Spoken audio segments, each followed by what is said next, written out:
Le Barça gagne 3-2 face au Paris Saint-Germain. On va commencer dès maintenant avec la compo du Barça. Et là, une petite surprise, c'est Frenkie de Jong qui a été mis en tant que titulaire et Sergi Roberto aussi. On pense tout simplement que c'est dû au fait que Christensen n'a pas pu jouer parce qu'il n'est pas encore de retour à 100%, mais en tout cas pour de Jong, c'est une très très bonne nouvelle. On voit ce début de match avec une bonne entame du PSG. On a vu très clairement qu'ils ont commencé assez fort, qu'ils ont su mettre la pression et surtout que le Barça justement, n'a pas très bien géré parce que il y a eu des petites pertes de balles, des petits manques de concentration au début et ça a mis quand même un petit coup de froid. Maintenant, le truc, c'est que le Barça a su bien gérer la situation. En soi, ils ont concédé deux frappes lointaines. Si je ne me trompe pas, c'est Mbappé et Asensio, mais en tout cas, il n'y a vraiment pas de danger, hein. Ter Stegen a pu arrêter ses frappes assez tranquillement. Et ensuite, le Barça a commencé à s'installer, à faire mal à cette équipe du PSG. Et ça s'est matérialisé surtout par Robert Lewandowski, parce que c'est lui qui crée énormément de danger. Ce qu'il faut comprendre, c'est que le Barça a voulu casser le pressing du PSG en jouant avec des ballons longs. Et Ter Stegen a été très important pour toucher Lewandowski, et Lewandowski surtout a été très important pour réceptionner les ballons. On l'a vu que ce soit au niveau de la conservation, au niveau des déviations, ou même à certains moments il arrivait carrément à prendre le ballon, à se retourner et à amener du danger balle au pied. Vraiment, il a fait un très gros match et je tiens à le dire, hein, pour moi, dans le jeu, dans sa production, c'est le meilleur match de Lewandowski depuis qu'il est au Barça. Vraiment, vraiment, il m'a impressionné parce que à chaque fois, il a été très juste, très calme, il a pris de bonnes décisions et il a fait beaucoup, beaucoup de bien. À certains moments, il y avait quand même des bonnes phases de jeu avec Rafinha aussi, où des fois, il laissait filer le ballon pour Rafinha. On a vu que ça a été travaillé dans la gestion de la profondeur côté Barça, ce qui était très important, et ça a été vraiment, vraiment bien mis en place, surtout parce que Lewandowski a été très performant. Mais en tout cas, le premier but, il tombe à la 37e minute de jeu et c'est Rafinha qui va marquer. Et sur l'action, il ne faut pas non plus se tromper, hein. C'est Lewandowski qui fait un gros travail parce qu'il reçoit un ballon long de Pau Cubarsí dont on va en reparler. Et à ce moment-là, il se retourne, il va éliminer un ou deux joueurs, pas forcément les driblants, mais en feintant à chaque fois des passes parce qu'on se dit que Lewandowski, c'est pas un joueur qui va beaucoup conserver le ballon, mais plutôt qui va le refiler assez vite. Et non, il a conservé ce ballon, a su gratter des mètres balle au pied et a su mettre un très bon ballon dans un premier temps pour Lamine Yamal, qui va accélérer, qui va proposer un extérieur du pied vraiment très très dangereux entre la défense et le gardien. Ce genre de ballons qui sont très compliqués à prendre. Et la preuve, c'est que Donnarumma intervient, mais avec l'effet du ballon, n'arrive pas à capter la balle. Et donc, Rafinha suit bien l'action, il va mettre une lucarne du pied droit. Et là, ça fait un zéro et ça fait vraiment, vraiment, vraiment plaisir à ce moment-là. Et on comprend tout simplement que le Barça vraiment peut faire mal cette équipe-là du PSG parce qu'après le but, on voit qu'ils arrivent à continuer à amener du danger, notamment avec Rafinha, souvent qui est dans les bons coups. Et Rafinha, il m'a vraiment, vraiment impressionné parce que dans ce match-là, il a été beaucoup plus calme que d'habitude et il a eu beaucoup de confiance en soi. Alors qu'en temps normal, c'est ses deux plus gros défauts. C'est un joueur souvent qui va trop se précipiter et qui n'arrive pas à prendre la bonne décision. Bon, il y a un moment donné aussi où il a eu une grosse situation où il offre un ballon pour la Yamal qui est compliqué à jouer. Mais mis à part ça, globalement, il fait un très très bon match, hein. Je suis beaucoup beaucoup tombé sur ce joueur-là. Mais là, si vous me dites qu'il a fait un mauvais match, c'est que là, on peut plus parler football parce qu'évidemment que mettre un doublé en quart de finale de Ligue des Champions, c'est excellent, c'est très très important. Et surtout que même en dehors de ses buts, il a fait beaucoup de bien à cette équipe-là du Barça. Donc on a vu en seconde période quand même des changements de Luis Enrique. Et ça, c'est très important de le mentionner. On voit Bradley Barcola qui rentre à la place d'Asensio, mais surtout une réorganisation.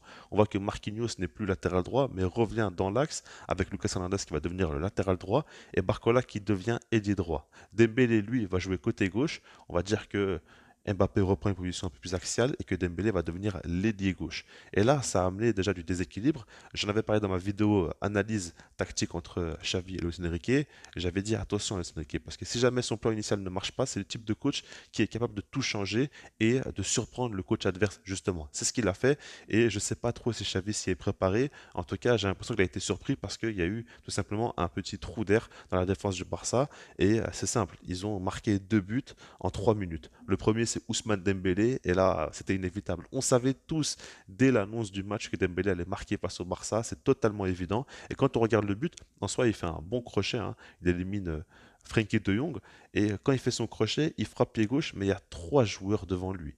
Et l'angle de frappe est quasiment inexistant. Il va frapper, glisser et même tomber. Donc à chaque fois, on dit que pour avoir une bonne frappe, il faut avoir un bon équilibre. Ce n'est pas du tout son cas. Et pourtant, il va marquer plafond du but. Enfin, c'est vraiment le but qui décrit le mieux Ousmane Dembélé dans sa finition. C'est le type de joueur qui a une très mauvaise finition, qui marque très très peu. Cette saison, c'est seulement son deuxième but. Et là, il va réussir à marquer face au Barça alors que c'est un but extrêmement compliqué à mettre. Et je suis persuadé que s'il avait une occasion nette face au cage en face à face, il aurait tiré à côté. Mais voilà, c'est du Ousmane Dembélé craché. En tout cas, sur l'action, ce qu'il fait, c'est magnifique. Et il met son but, il n'y a pas de souci. 3 minutes plus tard, comme je l'ai dit, donc il y a un second but. Et là, c'est Vitinha. Et l'action est plutôt belle. Mais surtout, on voit une séquence où le PSG domine vraiment. Et là, quand on regarde en soi, Fabian Ruiz a tout le temps de pouvoir donner un ballon dans l'intervalle pour Vitinha, qui va faire un bon appel et qui va marquer pour moi assez facilement quand même. Il tire pas très fort, c'est une frappe croisée. Là, à ce moment-là, pour moi, Ter Stegen doit pouvoir l'arrêter. Il ne le fait pas. Et voilà, t'encaisses quand même deux buts sur un temps faible. Et le problème, c'est qu'en première période, il y a eu quand même un temps fort du Barça où ils n'ont pas su marquer le deuxième but. Et là, tu commences à te mordre les doigts. Mais, c'est pas si simple que ça le football. Parce que Xavi va commencer à nous sortir ses masterclass avec ses changements, notamment avec Don Pedri qui va entrer. Et vous savez, ce joueur-là, il y a eu trop de manque de respect autour de lui. Trop de gens qui commencent à dire qu'au final, Pedri n'est pas si important que ça pour le Barça. Pedri en soi, c'est peut-être pas le joueur qu'on pensait qu'il aurait pu devenir ou quoi que ce soit.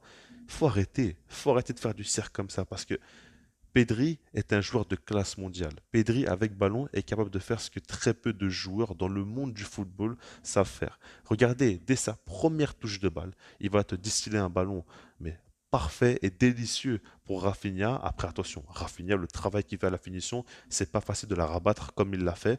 Ça, il faut vraiment le dire. Mais Pedri, il t'offre une occasion de but tout de suite, dès qu'il rentre en jeu. Et ça, c'est de la folie. Et puis quand on regarde en dehors de ça, Pedri, il te fait beaucoup de bien dans les deux phases de jeu. Quand le Barça subit, ben, il récupère des ballons, il anticipe, et notamment face à Dembélé, là, pas mal de faire gagner ses duels. Et puis avec ballon, on voit son calme, sa sérénité. Mais qu'est-ce qu'il est fort, balle au pied. Qu'est-ce qu'il est à l'aise. Qu'est-ce que c'est facile pour lui de jouer au football. Et évidemment que Pedri, est important pour le Barça. Évidemment que c'est l'un des joueurs les plus importants du projet Barça. C'est qu'une question de physique par rapport à ses blessures. Mais vraiment, il a fait beaucoup de bien. Félix aussi, il a fait beaucoup de bien, ça il faut le dire. Et donc on a vu à ce moment-là le Barça qui égalise, ça revient fort. Et là, seconde masterclass de Xavi. C'est rare qu'il fasse un tel coaching, mais là ça marche totalement et ça va en son sens parce qu'il fait rentrer Andreas Christensen. Et 2 minutes plus tard, c'est lui qui va marquer sur corner donné par Gundogan. Il met une belle tête et donc là, le Barça repasse devant, c'est 3-2 et finit plutôt bien le match en dominant, en se créant pas mal de situations. Ils auraient même pu marquer un quatrième but. Après, globalement, je trouve qu'il y a eu une bonne gestion. Parce que dans un sens, le Barça a su gérer quand même défensivement la situation face au PSG, mais aussi avec ballon a su calmer un peu le tempo du match, ce qui a fait beaucoup de bien. Donc on avait quand même de la maturité alors qu'il y a beaucoup de très jeunes joueurs sur la pelouse. Ça, il faut le dire. Maintenant, on va parler des choses croustillantes. Déjà, Kylian Mbappé, qu'est-ce qu'il nous a fait ce soir? Est-ce qu'il a été présent? Est-ce que vous l'avez vu sur la pelouse? Alors on va pas trop parler parce qu'il y a le match retour et on sait qu'il peut tout nous faire, mais en tout cas, il y a eu quand même un grand Koundé, un grand Ronald Araujo, une grosse organisation défensive pour le stopper. Et c'est simple, il n'a pas existé du match, hein. Vous avez vu Haaland face au Real Madrid, vous avez vu maintenant Mbappé face au Barça. Ça a été vraiment assez dingue de le voir aussi peu. Et ça, il faut bien se le dire. Maintenant, en dehors de ça, si ça a été possible, c'est parce que déjà Koundé a fait un très gros match. Alors, on avait à un moment donné, il s'est pris un petit peu par Nuno Mendes. On avait à un moment donné, il s'est fait même quelques fois dribbler par Dembélé, mais globalement, il a fait un gros match.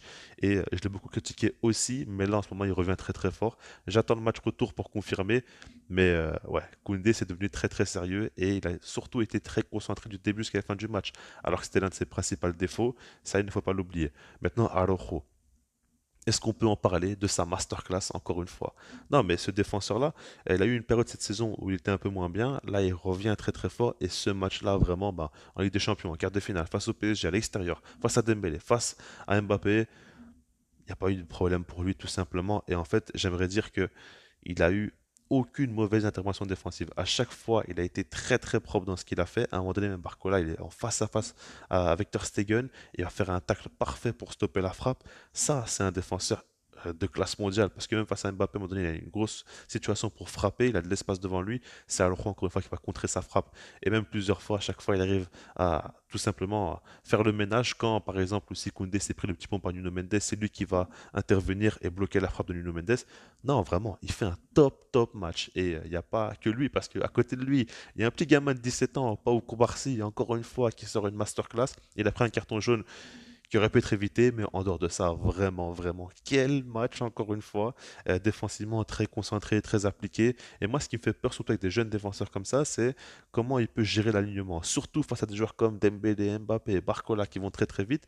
Une petite erreur d'alignement et tout de suite tu le payes cash. Mais non, lui, du début jusqu'à la fin, il a été parfait à ce niveau-là. Et puis à la relance, est-ce qu'on peut en parler? En fait, on a vu des relances longues, on a vu des relances courtes, on a vu beaucoup de très bonnes choses à ce niveau-là. Maintenant, on a même vu des relances du pied gauche. Qui ont été sous pression, qui ont été bloqués, il arrive à le faire et à trouver l'homme libre à chaque fois, que ce soit avec un jeu court ou un jeu long. Non, mais à la relance, c'est trop, c'est trop. Et je ne sais pas s'il y a un défenseur plus fort que lui à l'heure actuelle au niveau de la relance, parce que ce qu'il fait, c'est dingue, tout simplement. Il faut se rendre compte. Maintenant aussi, par rapport à Frankie de Jong, j'aimerais un petit peu en parler. Il a eu beaucoup de critiques aussi. Là, on a vu quand même qu'il a fait du bien. Alors certes, il s'est pris le crochet par Dembélé sur le but, on va dire, du PSG, le premier.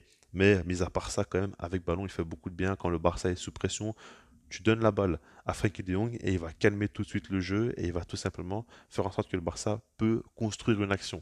Et c'est quand même très important. Maintenant, voilà, pour résumer un peu tout ce match-là, ce que j'aimerais dire quand même, c'est qu'il ne faut pas oublier que le Barça a encaissé 2 buts en 3 minutes, que après ce deuxième but du PSG, il y a eu quand même un gros moment de flottement encore une fois du Barça, une barre transversale de Bradley Barcola aussi, ça il ne faut pas non plus l'oublier. Et par rapport à tout ça, ça montre quand même les faiblesses du Barça. Ils peuvent quand même couler à certains moments dans les temps faibles. Donc il faut faire attention. En plus de ça, il y a quand même Christensen et Sergio Roberto qui sont suspendus pour le match retour parce qu'ils ont pris un carton jaune. Ça, c'est quand même les deux grosses mauvaises nouvelles. Mais maintenant, il y a quand même beaucoup plus de positifs parce que tu gagnes 3-2 à l'extérieur face au PSG et tu as montré quand même de très belles choses. Et tactiquement, pour moi, Xavi a gagné la bataille. On va en reparler, on va se concentrer là-dessus, mais ils gagnent la bataille selon moi et les joueurs aussi ont répondu présent. Ce qui m'a vraiment fait plaisir, c'est qu'ils ont montré beaucoup de détermination.